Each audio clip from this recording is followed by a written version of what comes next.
from Lisa LeBlanc in Austin, Texas. I stand before you not to protect my reproductive rights. I do not need protection from you any longer. I started menopause at the young age of 27, and at the age of 29, all my reproductive organs were removed. I am a rape survivor. I did not pursue the legal justice I deserve because of fear of the system and shame and guilt. The shame and guilt I assumed to be mine, but we all are all well aware it is not. I did everything right. I met this male through a close friend's brother. I spoke with him for a number of hours every other day for 6 weeks before consenting to a date. But when I opened the door to my home, I sensed I was in trouble. I was. I was attacked for over 7 hours in my home. Now they call it date rape. I was paralyzed by fear for 3 years. I was tortured nightly when the phone rang between the hours of 2 and 3 a.m., the same time the rapist left my house. This occurred nightly for 2 years after the rape. It was just a little daily reminder of what he did and could still do to me. I did turn off the phones closest to my bedroom, but I had roommates and they did not know because of shame, and I didn't tell anyone for years. They were not aware of why their phones rang nightly, only ringing long enough to remind me who was aware. I stand here before you because you claim to be protecting the safety of women's health issues through passage of these legislative bills. That is a lie, and everyone in this room knows that to be true. The true intention of these bills is to attack a basic human right, the right for any woman in this American society today.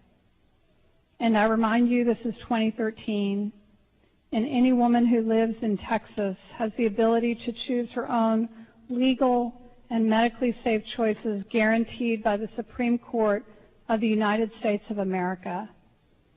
The arguments we hear that support the intention of these bills imply scientific fact and knowledge, but these two are lies. There is no factual reason to make these changes. They are introduced, and the truth is they will harm access to tens of thousands of women, children, and men to quality health care clinics in their rural areas. These bills really are here to target the indigent women of color and their families. And let's be very clear about this fact. You see a room of people with very few faces of color here to represent themselves. They cannot afford to be here. That is why I am here. Do we as a society really understand all the implications of responsibility we assume if we deny a woman's basic human right to choose her own health care decisions? If we support HB 60, HB 16, SB5, then we as a society have to make sure we continue to assume the health and welfare of this woman and the life we expect her to have if these bills become law. Today, our society does not impose or focus any reasonable responsibility on these fathers if they are unwed and single mothers. We do not require their involvement or responsibility to support the mother's position or the infant than the child. Our time would be better spent making sure we protect and support mothers and their child's interests and make the fathers accountable, and not just financially, because we know that raising a child requires so much more than just money. And we all know it is easier with supportive parents. We should be making sure that resources are in place to make this happen, not limiting a woman's basic right to choose. If we as a society are going to legislate and take away the basic human right to choose what happens to your own body, then we are assuming responsibility that requires us to ensure the welfare of both mother and child. We assume responsibility to treat a child's mother with dignity and trust, more trust than what we assumed she did not have in making the right medical decisions for herself. Dignity that demonstrates how much we really value a life, not causing hardship and harm in the process. Texas actually had legislation this past session concerning child care for teen parents wanting to complete their high school education and referred to it as rewarding bad behavior. When is deciding to become a parent considered bad behavior? The legislature seems to want it both ways, not allowing the woman's human right to choose what happens to their bodies. Then when they decide to choose what these laws intend, they are not supported but shamed.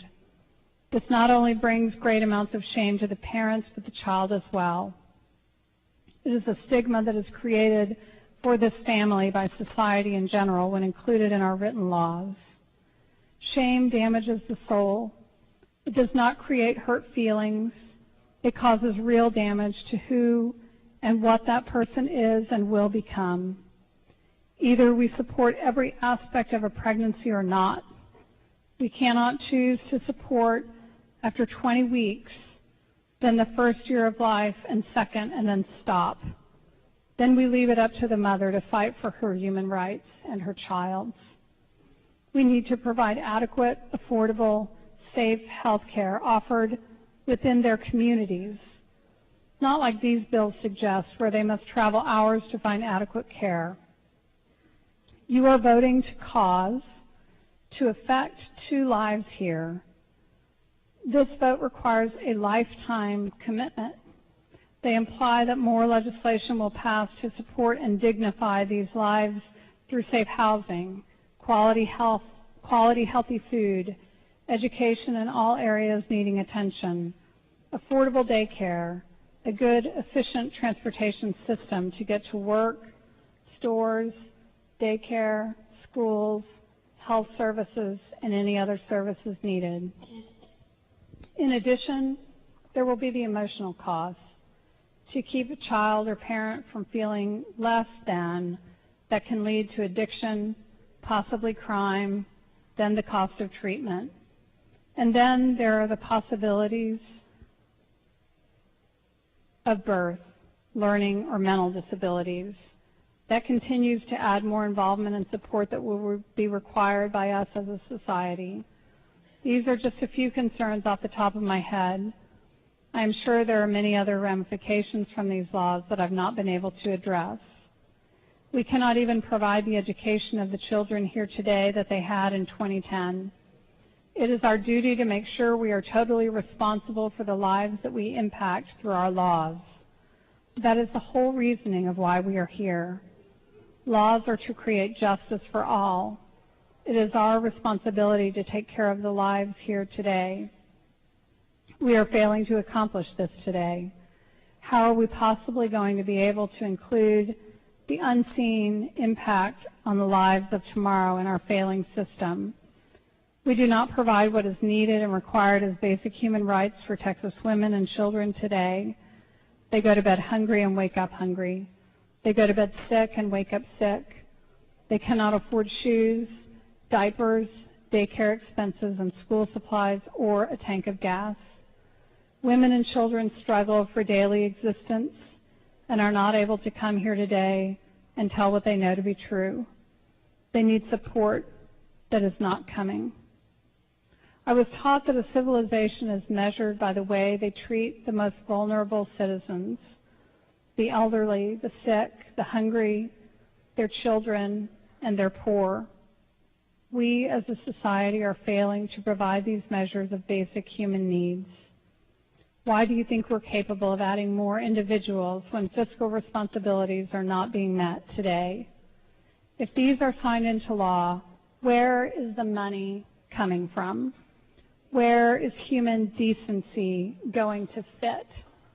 How many basic human rights are going to be left unfulfilled. And this from a young woman named April in Austin, Texas. Thank you, Chair and committee members, for allowing me to testify. My name is April, and I am a constituent of Representative Donna Howard. I am testifying today that I am against HB 60. We've heard from senators and representatives here that this bill is to protect patient safety.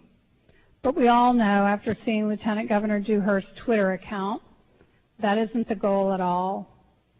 The goal of this bill is to limit access to abortion in Texas, which is in blatant opposition to the Constitution of these United States. But let's entertain for a moment the idea that this bill is actually about patient safety. Humor me. Tell me this. If after 1 year, 3 years, 5 years, we find that infection and complication rates fail to improve, will the legislature commit to reversing these regulations? Moreover, one of the components of this bill requires that physicians get admitting privileges in local hospitals. Never mind that, by law, hospitals may not refuse treatment of a patient in an emergent condition. And never mind that professional organizations like the American College of Obstetricians and Gynecologists and the Texas Hospital Association find this regulation egregious. Bottom line, you are asking these physicians to obtain admitting privileges in facilities where they are unable to practice their specialty. There is no hospital in the state of Texas that will allow an elective pregnancy termination procedure to be performed. I am a lifelong native Texan, as are many generations of my family.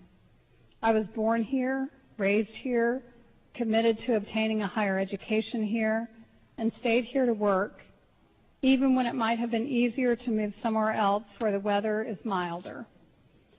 I am appalled at the sheer audacity of my state government that has chosen to make medical decisions for the physicians and women of Texas, despite most of its senators and representatives not receiving any medical training at all. I am ashamed of my state government, who touts low taxes and small government, but has chosen to spend more taxpayer money by calling a special session in order to pass laws that have already failed to pass in the regular session. I am disappointed that my state government thinks so poorly of its own citizens that they don't trust them to make the right decisions for themselves with the advice of their own physicians, their own families, and their own spiritual leaders. Ladies and gentlemen of the House of Representatives, thank you for allowing me to share my testimony today. Please do not pass this harmful, shameful bill.